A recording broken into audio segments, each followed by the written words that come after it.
Hello and good morning to all of you. Today we are going to discuss the Delhi edition for the Hindu, and we are going to cover some of the very important topics. A lot many topics are conceptual that have come today and they relate to your static portions. All right. We will have a look at the index and we will understand why these topics are important and in our syllabus, how do they hold the relevance in our preparation. Okay. So let us start. So these are the topics that we have selected for today, and these are comprising mostly of the editorials that are there in Hindu paper. All right. So first topic is the next DPI that talks about how India can commoditize artificial intelligence. This is on your page number 10. Okay, it talks about how do we want to proceed with the artificial intelligence in our hands. All right. Second, Bay of Bengal as India's Shanti anchor. This is again on page number 10. This relates to your international relation and how does India want to operate within this region. All right. Third, have the fast track courts delivered on the promise of speedy justice. This is on page number 11. And with respect to the fast track courts gaining more importance and relevance due to the recent anti-paper leak bill, you will also learn about the fast track courts and how efficient they are with respect to speedy justice. Then fourth is clearance in reverse. This is page number 10 and this is about environmental impact assessment, right? That means any retrospective kind of a ruling, whether you can go forward and after the project has been built, after the construction has been done of a certain project, can you go ahead and then obtain the environmental clearance as opposed to obtaining the environmental clearance before the project was sanctioned. Then fifth, it talks about when is heavy rainfall a cloudburst. Page number 12. This relates to your geography as well as the portions in disaster management in your GS paper 3. All right. So now some things that have been taken from PIB. This relates to your prelims topics. All right. I've classified this as prelims because there are elements within this news that you can be asked in your prelims paper, in your MCQs. Okay. So prevention of insults to National Honor Bill 2026. Okay, we will be learning about what does this amendment provisions contain and what are some of the important things that we need to know about the national song. All right. So before we start, I want to let you know about the biggest offer ever that we have, and it is going to end very soon. So, any one of you who is interested in obtaining the courses, you can obtain it at a very low price of 16,999. All right, this offer ends tonight, and today is July 31st. This is the last day when you can enroll at this lowest ever price. All right, after this, there is a price hike that is going to come up and this is going to cost you 24,900.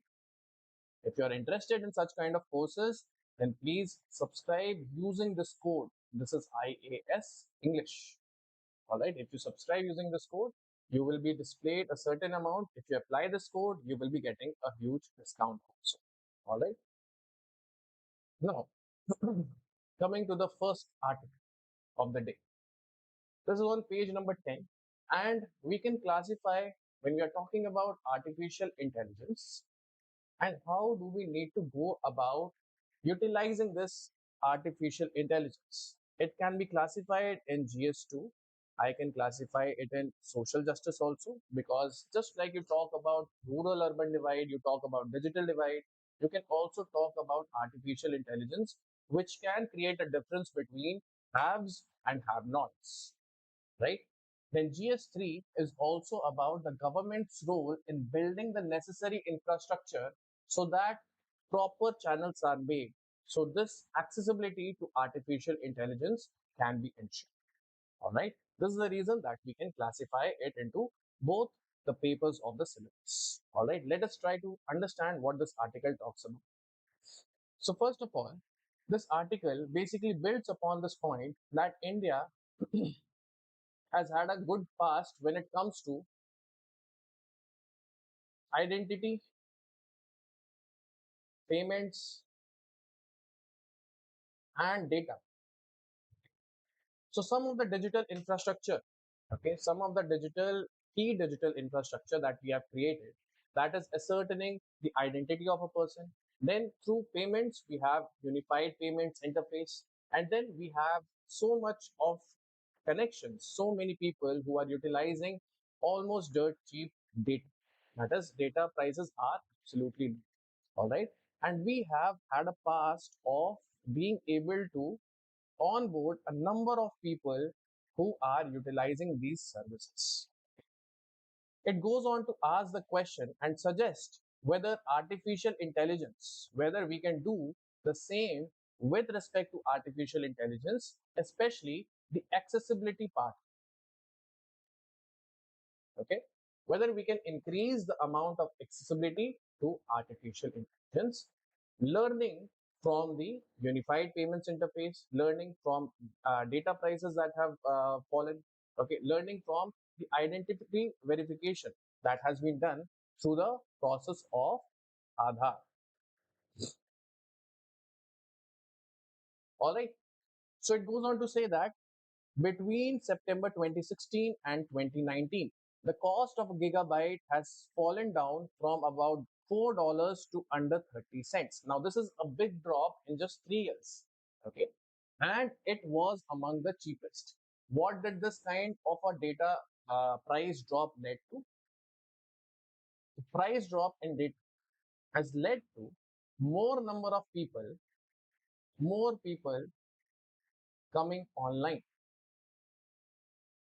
Okay. So this means it has also led to the lowering of the digital demand, right? So it is not just a telecom story. It is not just something that is specific to telecom, but it is actually something that the population has embraced in quite a big number. All right. So 500 million people have come online in half a decade, and they have powered the India's digital economy. And it is through the payment volumes, the startup ecosystems, the direct benefit transfers. Remember, in one of the economic surveys, they had also mentioned about the Jam Trinity.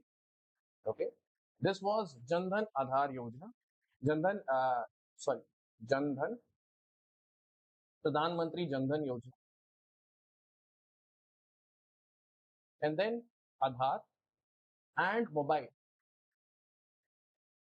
Okay, so this was the linkage that was brought forward. This was Jandhan Yojana, so that we can get more people who are unbanked into the banking channels, and then connecting them, identifying them through the Aadhaar integration, and utilizing mobile so that they can be present online and access both of these services. All right, and these services have definitely yielded result. Okay, and it has helped the direct benefit transfers. Okay, that means the subsidy that is going into. So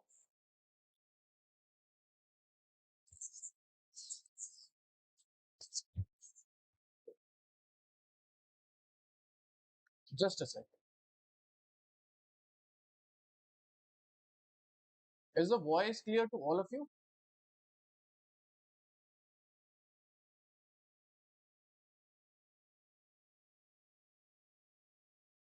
Is the voice clear to all of you?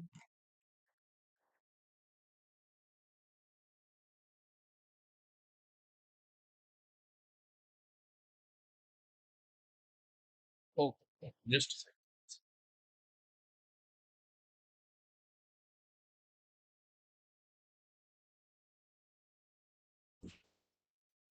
Is it better now? Is it better now? Okay,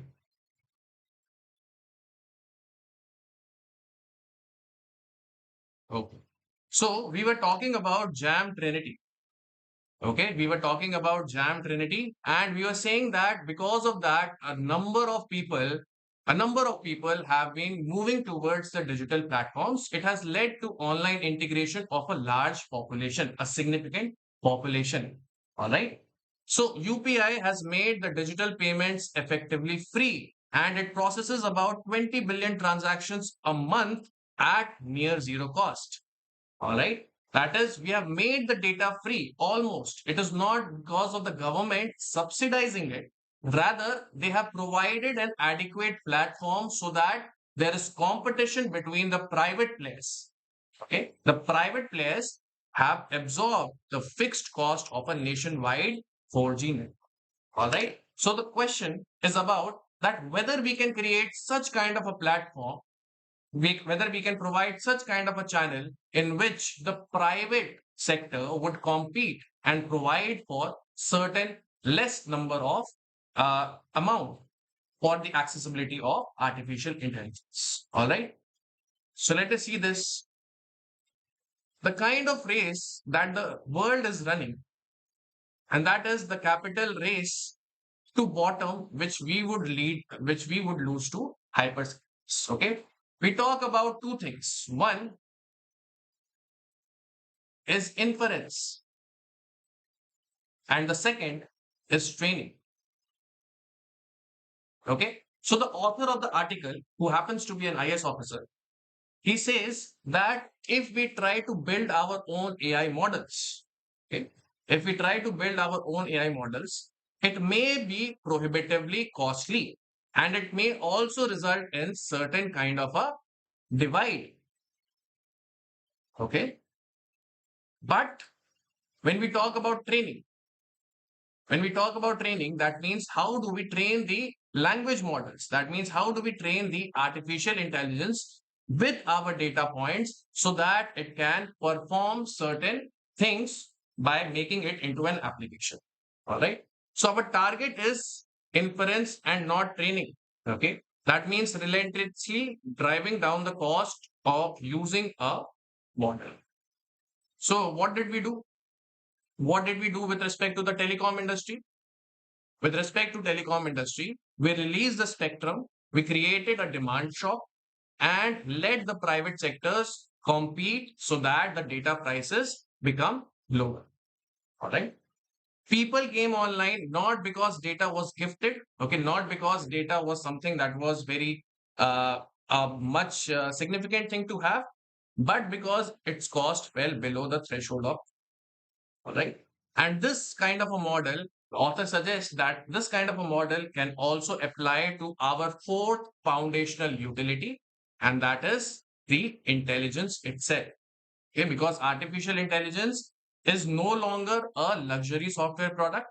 It is going to become the foundational infrastructure. It is going to become the foundational infrastructure for economic activities of tomorrow. All right. Next, the trade running against India. Okay. So there is a very beautiful analogy that the author has drawn here. It is just like the colonial times. It is just like the British times when we used to export raw materials from India. Okay. Raw materials exported from India and the finished goods that were manufactured were imported back into India. Okay. So India would give the raw materials and purchase the finished goods at a higher price. Okay, it will sell the raw materials at a lower price and again import the finished goods at higher price. Okay, so this was the drain of wealth. We talked about drain of wealth when we are studying about the history, okay, modern history, right? Something of that sort is happening in artificial intelligence itself. All right. So global artificial intelligence race has become an extractive economic model. All right. And despite the fact that India has an immense amount of demographic dividend means there are a number of people who are there as a percentage in the working population. All right. And they can contribute to the growth of economy. So India, despite its demographic dividend, we are on the losing side of the trade. What is the reason? The reason is that we provide for data through our sheer number, through our population. We provide for data that is used to train these, these models of artificial intelligence. All right. So we provide for data because we interact with these artificial intelligence softwares, and we provide for data that can train them. Okay.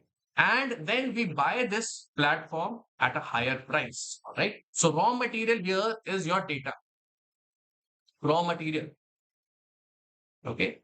The product that becomes intelligent in this process of training data provided by us, or the raw material provided by us, is the is the property of the platforms.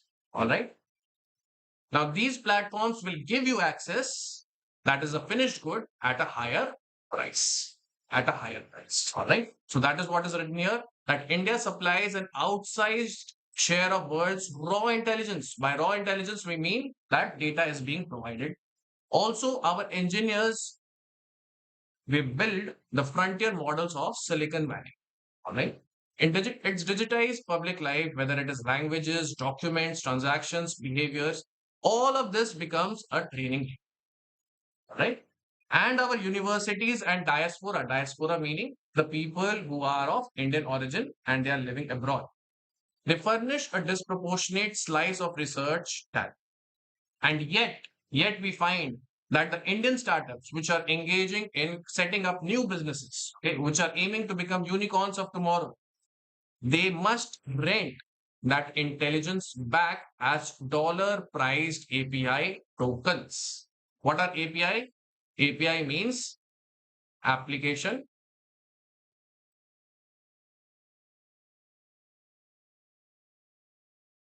interface. Okay, it is like an application interface when we are talking about the two softwares which are communicating between each other. Okay, so they are subject to export controls and hosted on distant servers.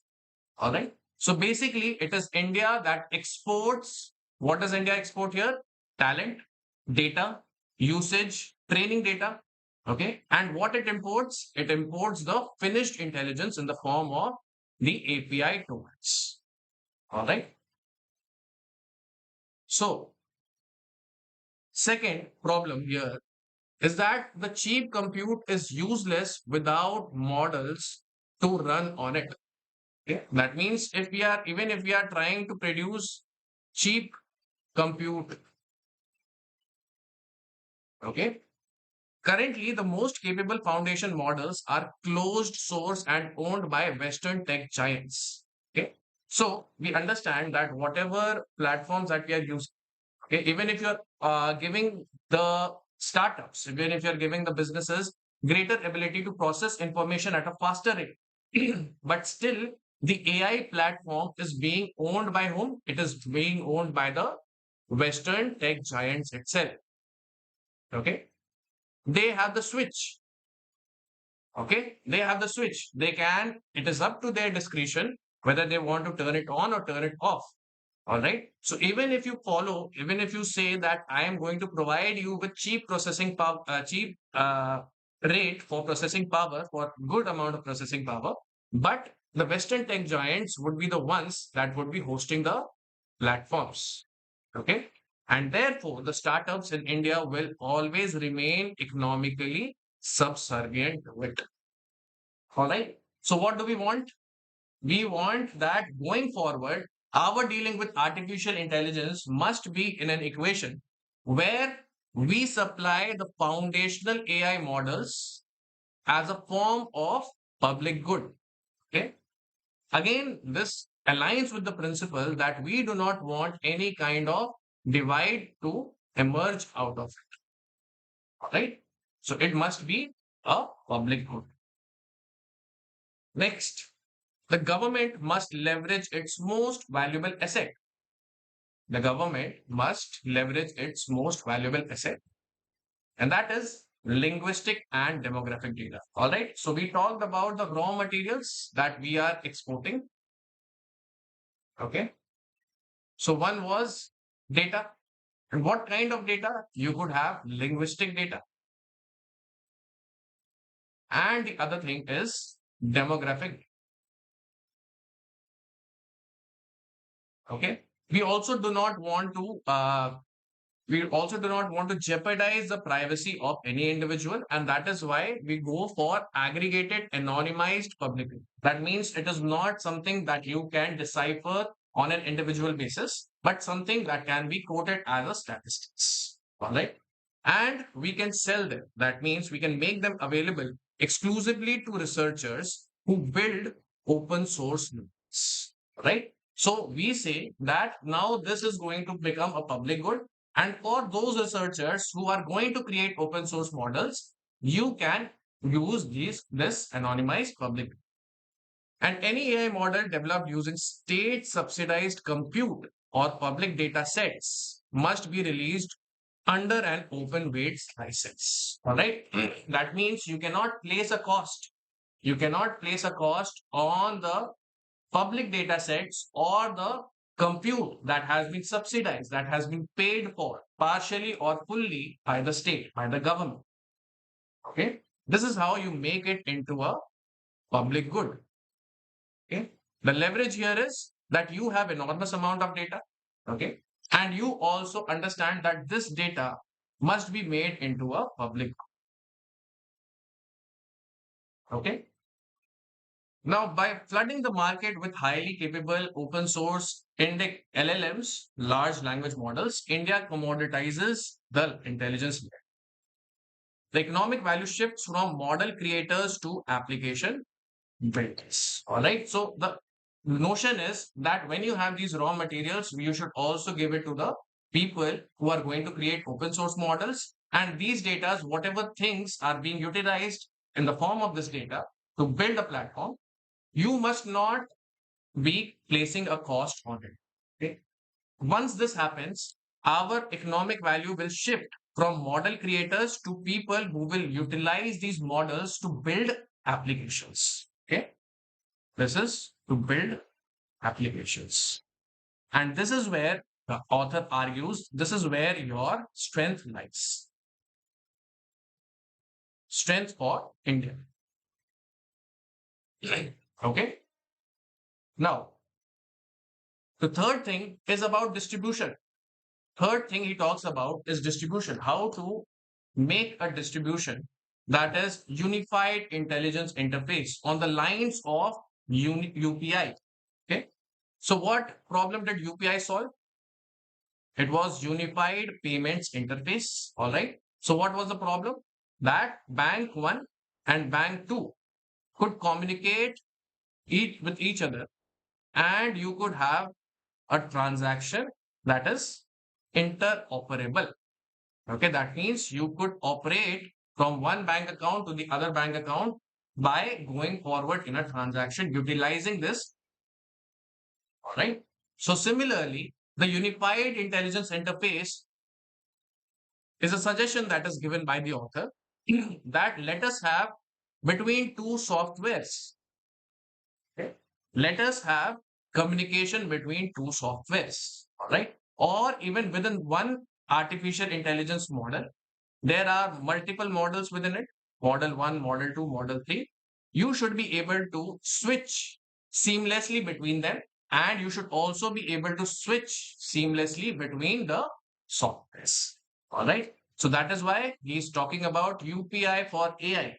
That is Unified Intelligence Interface. So intelligence needs the same. It needs an open, standardized interface. Okay, interface which has the necessary standardized norms which any application can call any model, whether it is sovereign or private. Okay, whether it belongs to the government or it belongs to the private sector, whether it is open or proprietary, whether it is costly, whether it has a cost, or whether it is free of cost.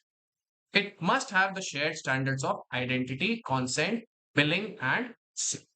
Okay, all of these standards must be there. Only then you can create a unified platform of this sort. Now, what could the government do? The suggestion for government is please that you are someone who can bring about greater accessibility. Okay. what you can do is you can offer a freemium model. Okay. Freemium model simply meaning free up until a certain point, after which it has a cost. You can offer you can offer this to verified Indian startups or students.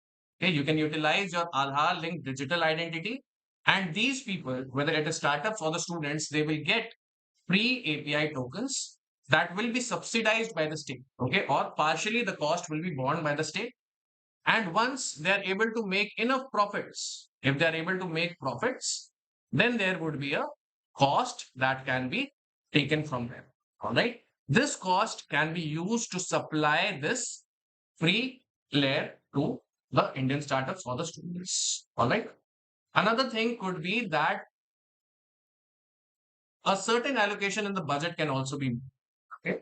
That is at the 1/10 cost of fertilizer subsidy. Okay, this can also be used to buy tokens for research and development institutions and schools. Okay. If we do this, it is going to help a number of sectors where artificial intelligence could change the landscape of social justice entirely. Okay, so this is your first article.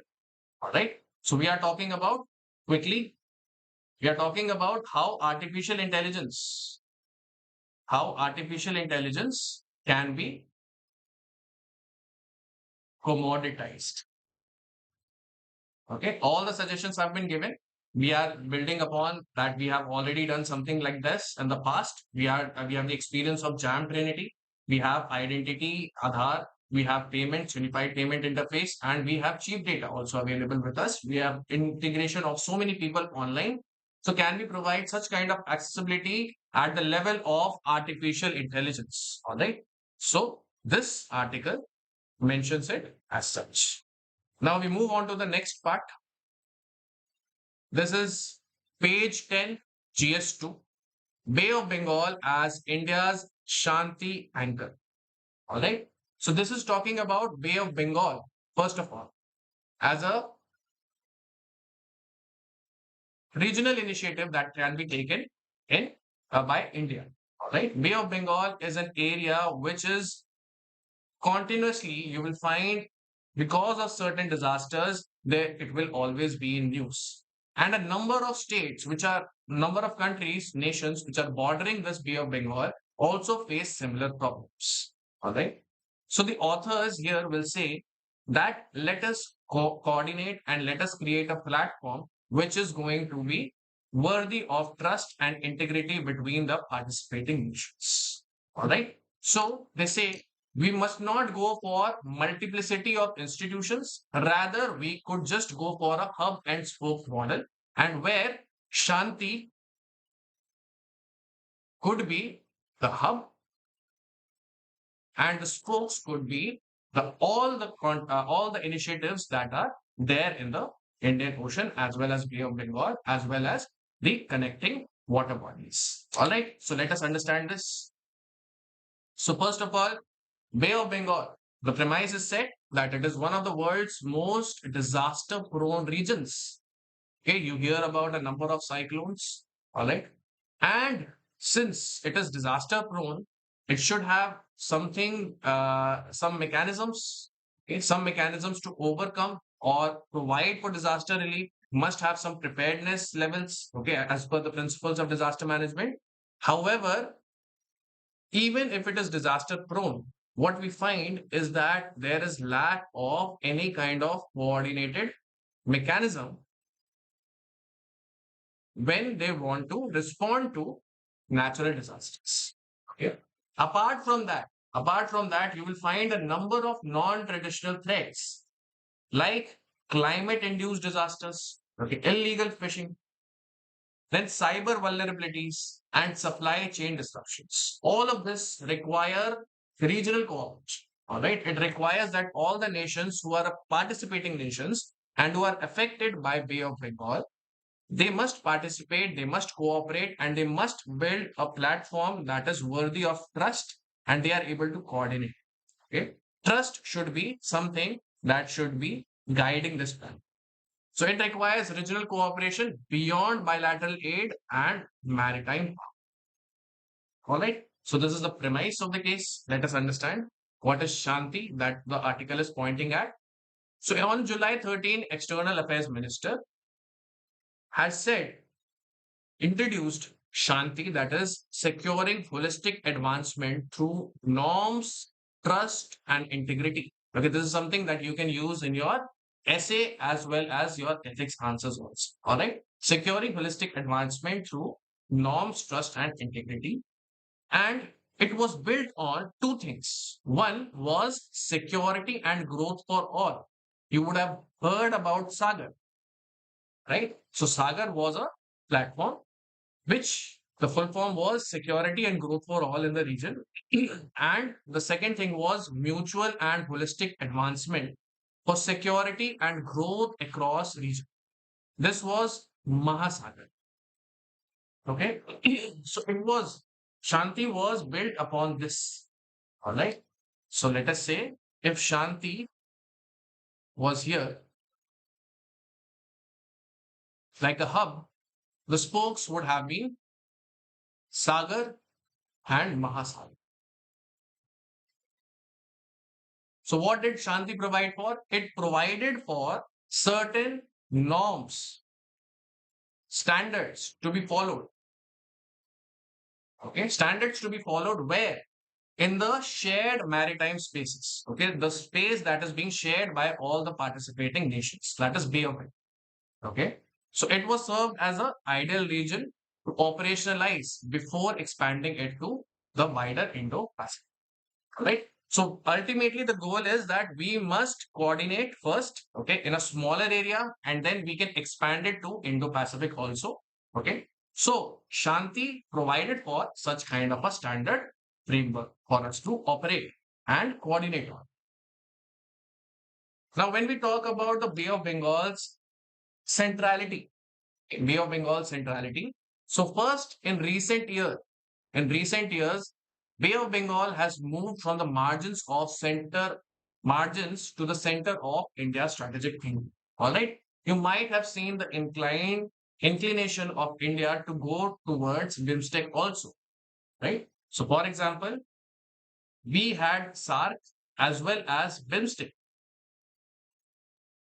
All right. But in SARC, Pakistan was also a part of this. All right. So in recent years, you will find that we have started tilting towards BIMSTEC more. Okay.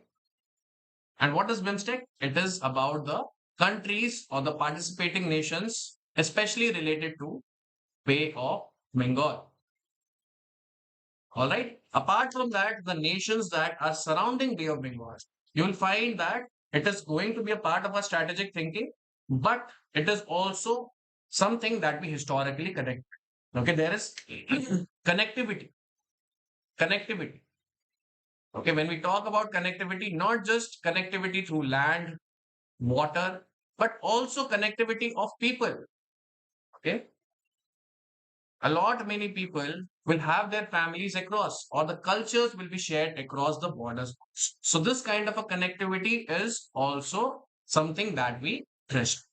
So historically, it connected South and Southeast Asia through trade, culture, religion, and the exchange of ideas. Right? You find a number of Indian temples also in certain Southeast East Asian nations, right? So this is how we are connected. So it is central to us historically.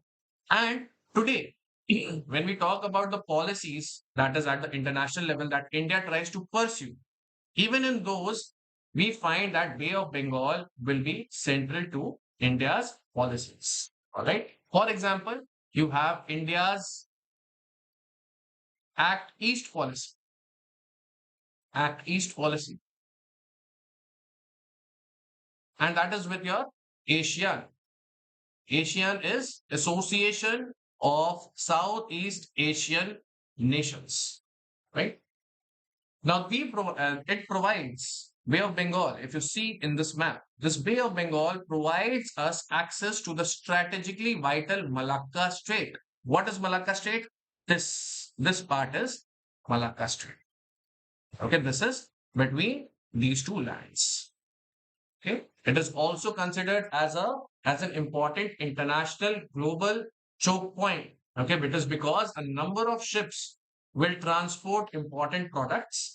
Okay, and a number of shipping lines would be coordinated in this small zone of between the two lands. All right, it connects the Eastern Indian Ocean to major global trade and energy routes. All right, and China, especially when we talk about China and the Malacca Strait, okay, China is heavily dependent upon the strait for its energy resources. And it has done it has also expressed it by expanding its regional presence through ports and infrastructure projects and thereby intensifying the geopolitical competition within this. All right. So the author suggests that rather than having Bay of Bengal as a problematic issue or something that is gaining only fragmented attention by the participating nations or only one country is taking efforts, let us all build a framework that places norms, trust, and integrity. Okay, so that nations are not hostile to each other. Okay, they are not distrustful of each other's actions. Okay, their actions are much more coordinated and can drive humanitarian actions and disaster relief. Okay, so what should be weighed? Norms, trust, and integrity should be carrying the weight, not the ships. Okay, so they bring about a beautiful comparison that it is not the weights of the ship, it is not the weights of the raw material. You should be weighing how much amount of trust or integrity you have so that you can create a coordinated framework so that disasters can be, we can prepare for the kind of disasters we face in beyond. Okay, it is going to be the currency of durable advantage. Now, a maritime evolution. So we talked about Sagar. It was articulated in 2015. Supplied the vision of equity in development. Okay? That means we talk about development. We are not leaving anyone behind. Then Mahasagar, announced in 2025, it expanded that vision scope of recognizing the interconnectedness of security. Okay, interconnectedness, that means Bay of Bengal, if it is secure, it is only going to benefit all the participating nations. And Shanti here offers the grammar of maritime security. Okay, why? Because it talks about norms, trust, and integrity in cooperation, through which vision can be translated into a tangible action. All right. So, Shanti as a statement, it could situate India as a preferred security partner and first responder. Usually, first responder is used in the cases of disaster management operations. All right. The nation that reaches to you first usually is your neighbor.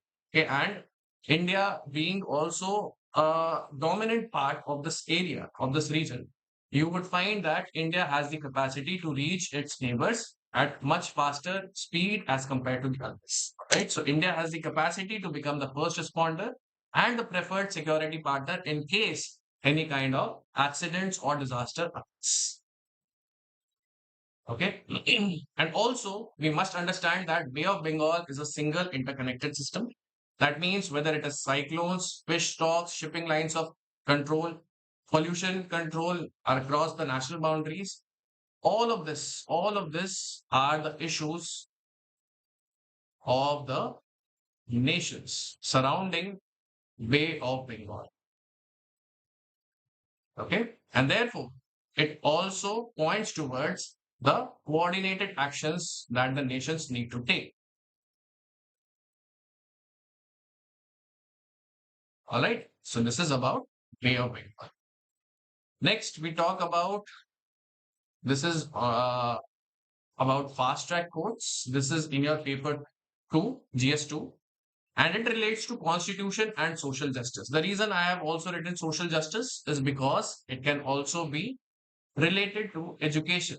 Okay. If in this year's mains paper, you get a question on education, okay, especially related to the examination process. Then it can also be asked in, or it can be mentioned as a point in the social justice talk. Okay. So, what does it talk about? Have fast track courts delivered on the promise of speedy justice? All right. So, we have celebrated this point that fast track courts are going to come in. Okay. And these fast track courts are going to judge. Okay. And within a given time, they are going to tell us whether who were the culprits. If a paper leak has happened, who were the culprits? All right. But what are some of the problems? What are some systemic problems that we see in operationalizing this fast track courts? And in the first place, why are these fast track courts required? Okay, that means was the original judicial system or the judicial system, the regular judicial system, was it not enough? That is the question we are trying to answer through fast track courts, and whether they are also efficient in bringing about justice for the grieved. Okay, let us see. First of all, we were talking about in the recent times, we were talking about the paper leak, all right, and there was fast track courts that were announced, and following that order, Delhi High Court had constituted a fast track court, and it was to exclusively hear cases under the Public Examination Prevention of Unfair Means Act 2024. Okay, following the no. Now, first question. Let us understand it through question answer format itself. Okay, this was actually a very good piece which would help you to understand the concept behind fast track courts and also give you some quantitative numbers. Okay, some quantified data that can help you in your answers. All right. So, how effective have fast track courts been? So, they have succeeded in delivering speed, but only to a limited category of cases. It does not entail the creation of additional judges or judicial capacity. The judges which are presiding over the courts are typically drawn from existing judicial system. Okay, the problem here is what the problem is. You have fast track courts, okay, and then you have the regular judicial system. Okay, problem is that fast track courts are dedicated. Okay, they are special cases dedicated to special cases. Okay. In this type of a case, we have any kind of processes that is leading to paper leak. Okay. They will be adjudged by the fast track courts, which have a specific timeline. Regular judicial system was not able to handle these many cases. Okay. And therefore, there was a continuous lag and pendency of case. All right. So the solution was thought that let us move some of these cases to fast track courts. Okay. So that we can gain attention, we can put specific attention to those special case which need to be timely resolved. Otherwise, the society at large will be at stake. All right. But the problem here is that both of this, the judges are going to be the ones that are present in the existing regular judicial system. That means the judges who are going to be there in the fast track courts, they are going to be a part of the regular judicial system itself. That means it is not like there is new appointments that are made or there are additional judges who are going to judge the cases in the fast track courts. Okay. So basically it means yes, there can be increase in speed in fast track courts, but it will have a cost. What kind of cost? It will have a cost on the regular judicial system. That means the regular cases will further lag behind. All right. So it is about prioritizing some matters over the others. Okay. So we are saying that some matters are more important because we are saying that these fast track courts are dedicated to only special cases. This means we are according more importance to these special cases as compared to the regular ones. Okay. And the real constraint here is judicial capacity. Judicial capacity. Okay. So if somebody asks you, with respect to this special case, okay, with respect to this special area where the fast track courts have been deployed, would you find that there is speedy clearance of those cases? Yes, we can observe some more amount of speed when we are clearing those cases. However, it is coming at a cost, and that cost is borne by the overall Indian judicial system because it is the same judges who are sitting in the fast track courts. Next question. Now, the Union Law Ministry, you can actually see this data. This is very important, recently said that fast track special courts are burdened with a backlog of nearly 2.45 lakh cases. Okay. Now, what explains this dependency? Okay, now we said that fast track special courts, they were already deployed for special cases. Okay, for only some cases, they are to adjudge only some cases, right? So it is already defined. It is defined which area of cases will be given to them. But even in fast track courts, our expectation was these cases would be resolved at the earliest and there would be no pendency. At least in the fast track courts, we should not have pendency. But what does the data tell us? The data tells us otherwise. That means every year it has been said that there has been less than our expectation of 100% resolution of cases. In 2025, it was said that 1.4 lakh cases were filed, 1.4 lakh cases were instituted. Out of this, only 66,000 were disposed of. What about the other 80,000 cases? Near about 80,000 cases still were pending. Okay. This is one part. The other part is that we don't even have comparable data. Okay. We have National Judicial data grid. All right. This provides for understanding the disposal timelines of cases for the courts. Okay, it talks about the pendency as well as the disposal timelines for courts.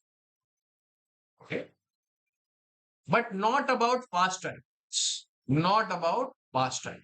Okay, so we do not have access to the actual number also when we talk about pendency and disposal. All right. So this is basically creating an overall burden on the judicial system. Okay. So in the judicial system, we already have 4.8 crore pending cases. 4.8 crore pending cases. This is an enormous caseload. Enormous caseload. All right. So fast track courts may be solving the problem, but the way they are solving this problem is very, very slow. Okay. Second, next, the Public Examination Amendment Bill requires investigation into paper leak cases to be completed within 2 months and sets 3 month timeline for trials. Right? So you have seen in the amendment bill, it will require that the cases should be completed and there is a timeline, whether it is of 3 months or 2 months. Okay. The argument is about timeline. Okay. Just giving a timeline or just mandating a timeline, giving a rigid timeline to the resolution of these cases may not be sufficient. Okay? It is not something that is aligning with the viewpoints of Supreme Court also. All right. Supreme Court also says that in cases of criminal proceedings, there are multiple complexities that the points of the case would need to consider. Okay. And therefore, adhering to a rigid timeline would create compromises in the quality of justice delivered. Okay. And therefore, the courts need to have more amount of flexibility. Okay. There are multiple things that need to be considered. The case is very complex. It is criminal proceeding. And therefore, binding them into rigid timeline may not give you the quality of justice that we desire. Okay. And the second point is about mandating it.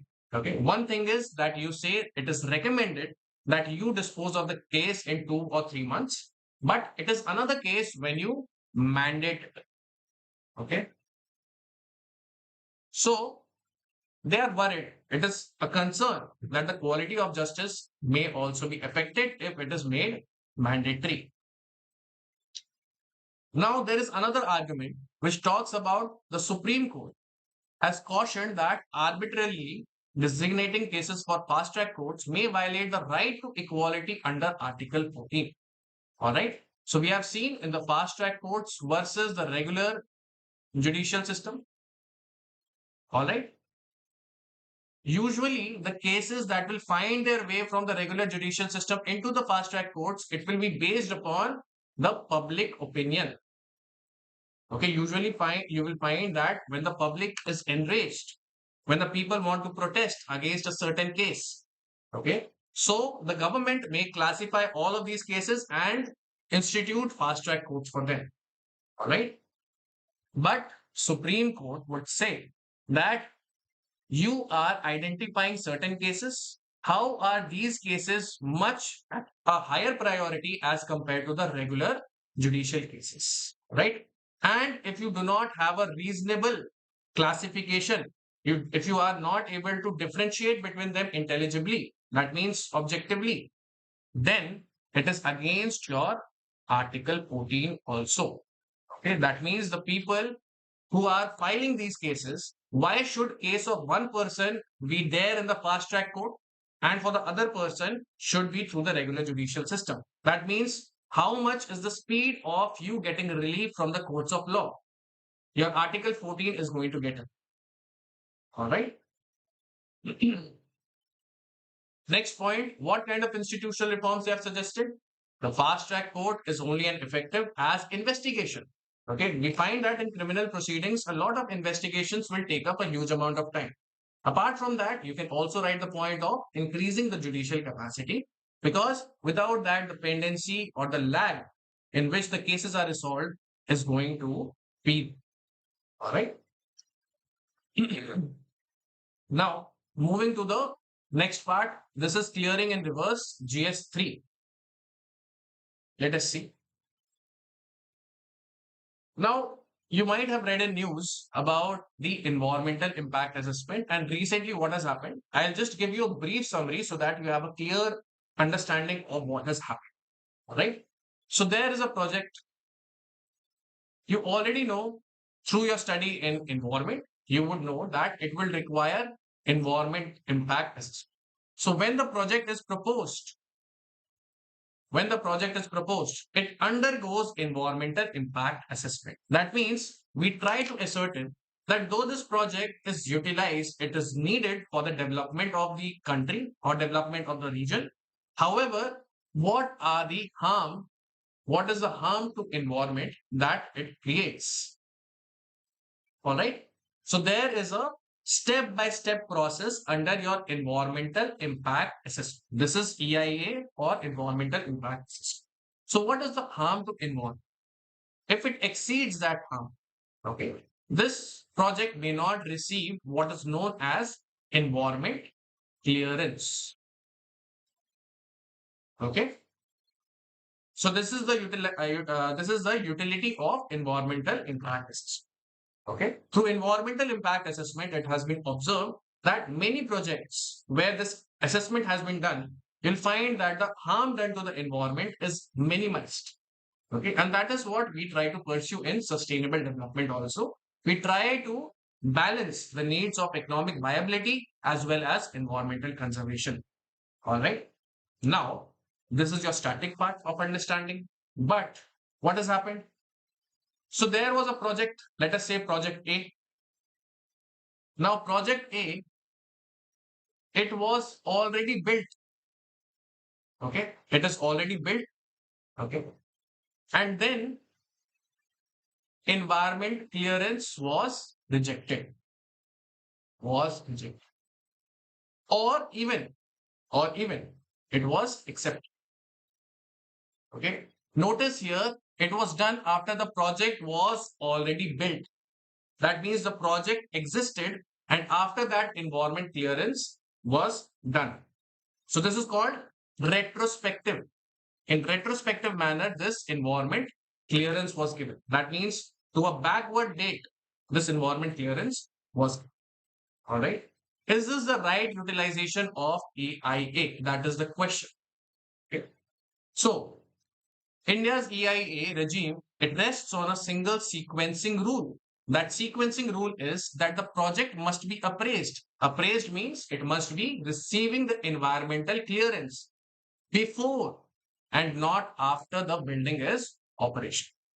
All right. So this kind of a sequencing needs to be followed. Otherwise, there is no use of following this. Okay. If suppose say if this project was causing some kind of harm to the environment, that environment clearance would have been rejected and this project would not have been built. The environmental harm could be prevented. But now the project has been built.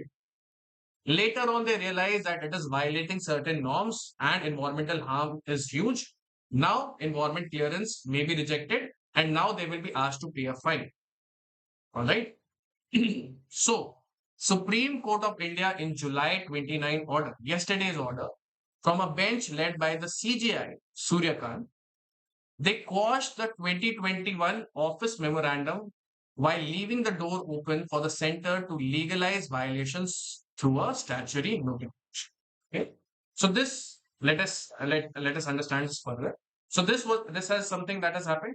All right. Retrospectively, you giving environment clearance or you are rejecting environment clearance and you are asking for some amount of fine to be paid for the violations. All right. So the Supreme Court said that this is not admissible because it is an administrative order.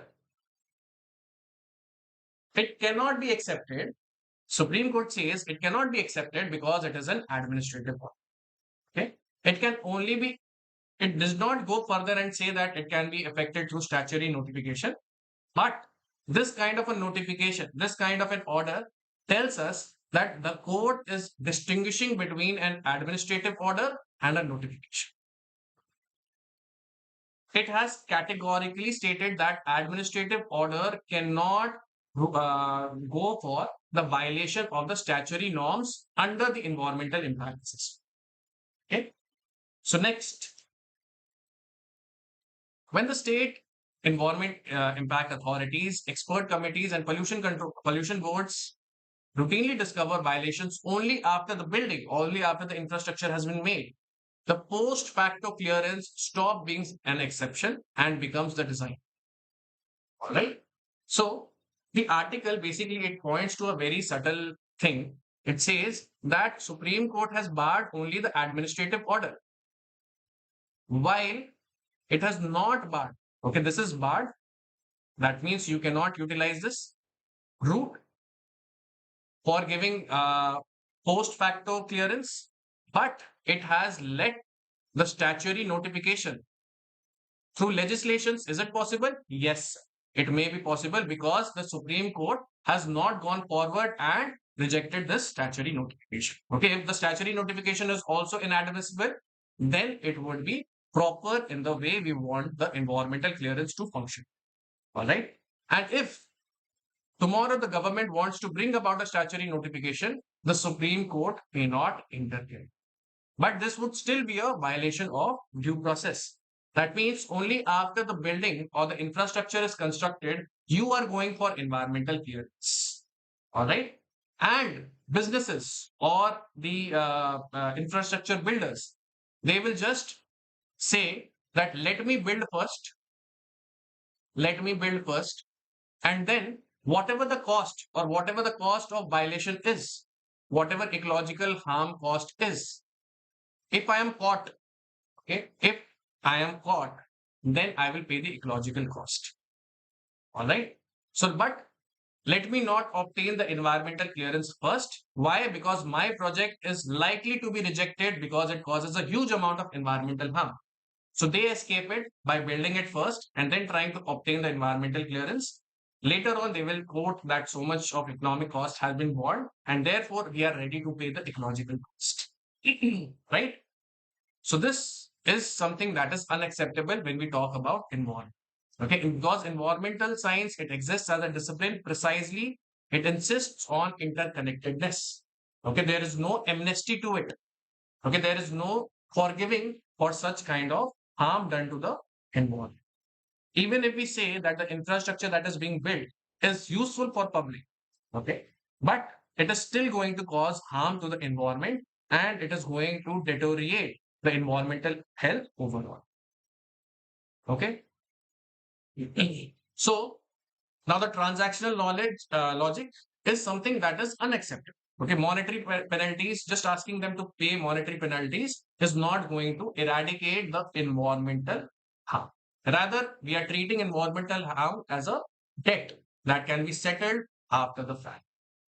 The court insists that reducing violations to civil penalties does not weaken the precautionary principle.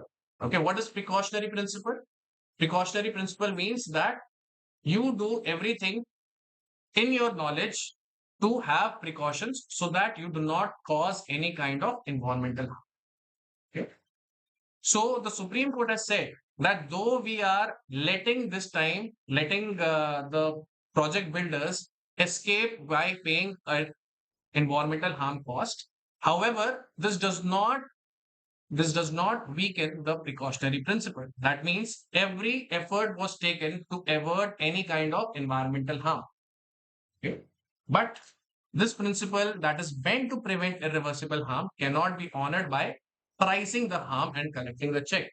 Okay, so the author says that you are just placing a cost on the environmental harm, but environment cannot be recovered, all right, or rather, it is so valuable that you may not be able to analyze and understand how much value in economic terms is it going to be. All right. So this is another article based upon environmental impact assessment. Now we come on to the fifth article, that is on page number 12. It relates to cloud bursts, and that is the reason that I have classified it in GS1 under geography and GS3 under disaster management. All right. So let us see. Let us understand what is the definition of cloudburst and whether this kind of a definition will also have some kind of political repercussions. So first, what is the definition of cloudburst? So IMD will define it on the basis of area. It will talk about how much rainfall has been received and time duration. So area, it says how much amount of area, small area, 20 to 30 kilometers square. How much amount of rainfall, 10 centimeter or more. How much amount of time, in 1 hour. Okay, so this is what IMD defines. That is Indian Meteorological Department defines a cloudburst will occur, is said to have occurred if in a small area of 20 to 30 kilometers square, more than 10 centimeter of rainfall has fallen within 60 minutes. Okay. Now there is often quite a confusion between what is heavy rainfall and what is a cloudburst. All right. Now it tries to clarify that. Heavy rainfalls are common feature of the southwest monsoon, right? But a cloudburst is still an extraordinary amount of rainfall and it is much rarer. Okay, an example that can be given is that Indore, for example, it receives almost 106 centimeter of rainfall in a year. If 10% of this rain, if 10% of this rain falls within 1 hour, then that is classified as a cloudburst. It is not just heavy rainfall, this is cloudburst. All right. We will see why this distinction is necessary. Now, how common are cloudbursts? First of all, they are relatively rare, right? But the frequency of these cloudbursts have increased. The frequency has increased, and the prime cause is global warming. The reason is that global warming will create more amount of moisture holding capacity in the atmosphere. Okay. And this will create more frequency of cloudbursts. Okay.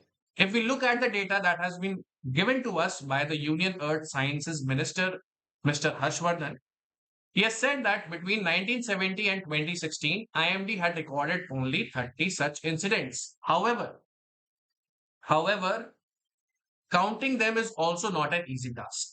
Right? Why counting them is not an easy task? Because the cloudburst will occur in areas that are remote, that are situated at high altitude regions. For example, Himalayas, Western Ghats. Okay.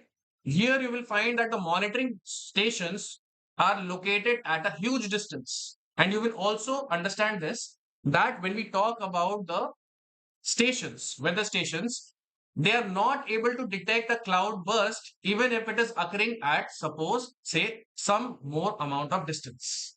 Right?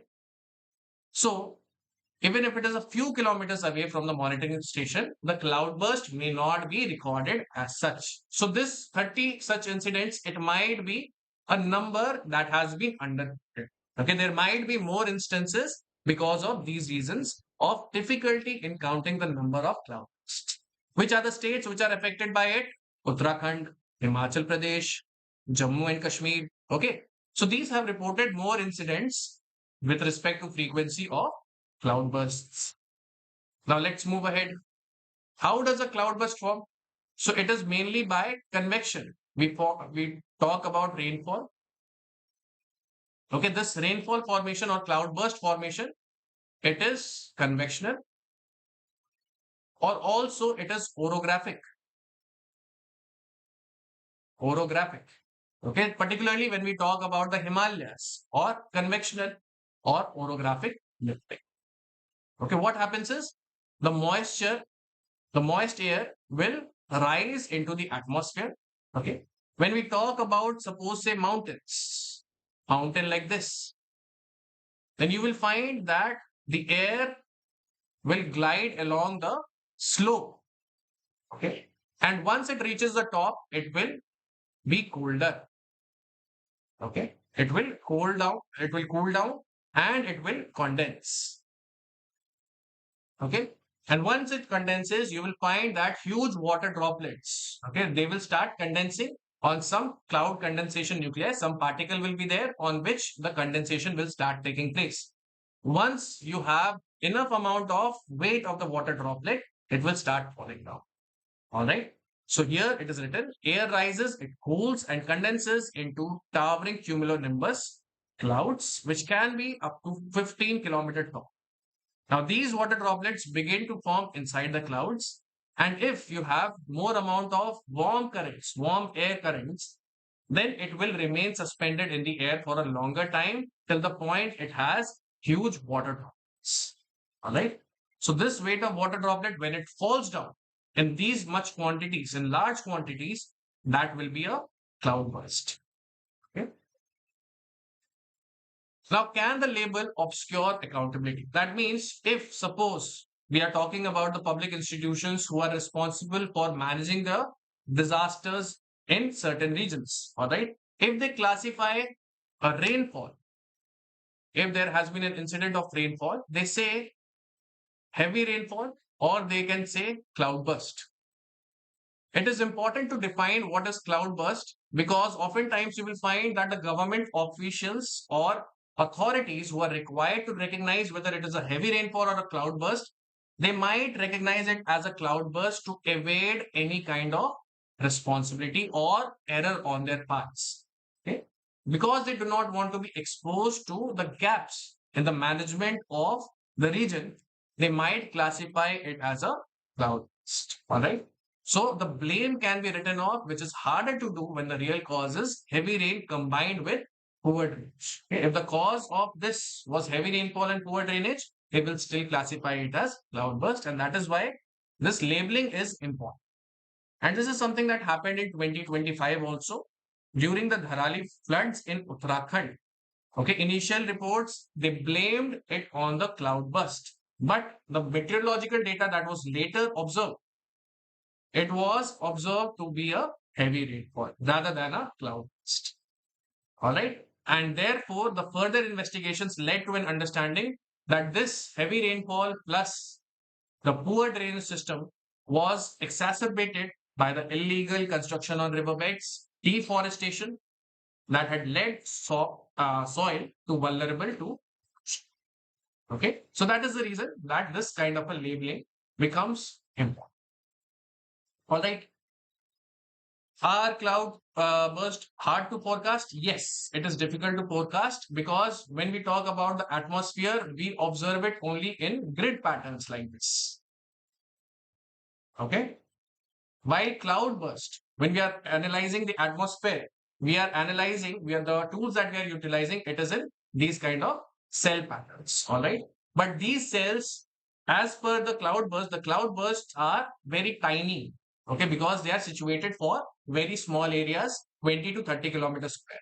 So it is very difficult for us to observe within these cells. For these, we need technologies which have high resolution capacities.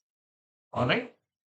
Also, you will find that the Doppler weather radars, the radars that are used to analyze the speed of the speed of the rain that is falling and in which direction the velocity is proceeding, you will find that it is something that can be blocked by the high altitude region, mountains also. All right. Now coming to prelims bites, and this is your Prevention of Insults to National Honor Amendment Bill 2026. All right. So certain provisions have been changed. Okay.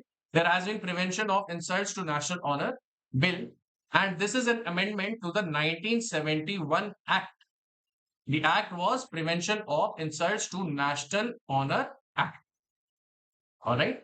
So earlier you will find that you had national anthem within it, national anthem.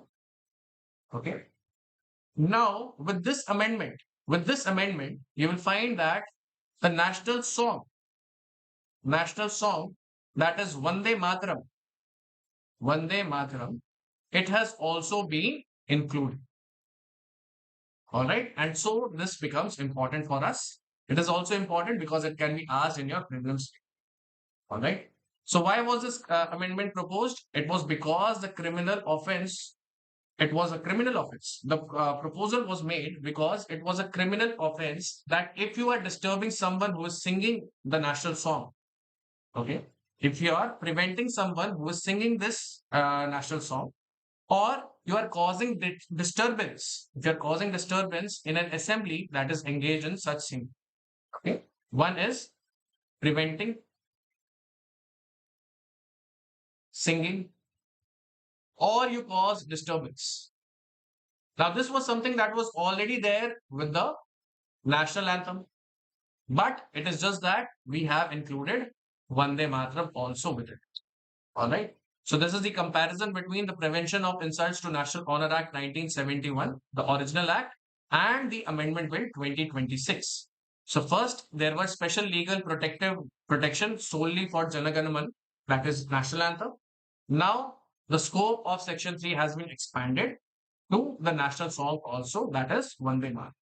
Okay, there is a huge controversy that is going on, but we should, try to keep away from the political controversies. We should just focus on what the information is. All right. So first, this act, it prevents whoever intentionally, that means you have the intention to prevent the singing of national anthem or you are causing a disturbance. Now, the only change here in the amendment is that they have included the national song. What was the punishment if you do so? There can be imprisonment that may extend to 3 years or fine or both. This punishment has remained unchanged. There is no change in that. Then, if you are a repeated offender, if you are disturbing an assembly who is singing national anthem or national song, then subsequent fine and you will also be imprisoned for a minimum of 1 year. Okay? And this is also something that has been upheld in the recent amendment. Okay. About Vande Mataram, some important facts. These are important facts with respect to your prelims. Please try to remember them. This is also going to be something that you can be asked in your history. So, Vande Mataram, meaning Mother I Bow to Thee. It was written by whom? Bankim Chandra Chatterjee. Okay. Where was it first published? It was published first in the literary journal of Banga Darshan. Banga Darshan.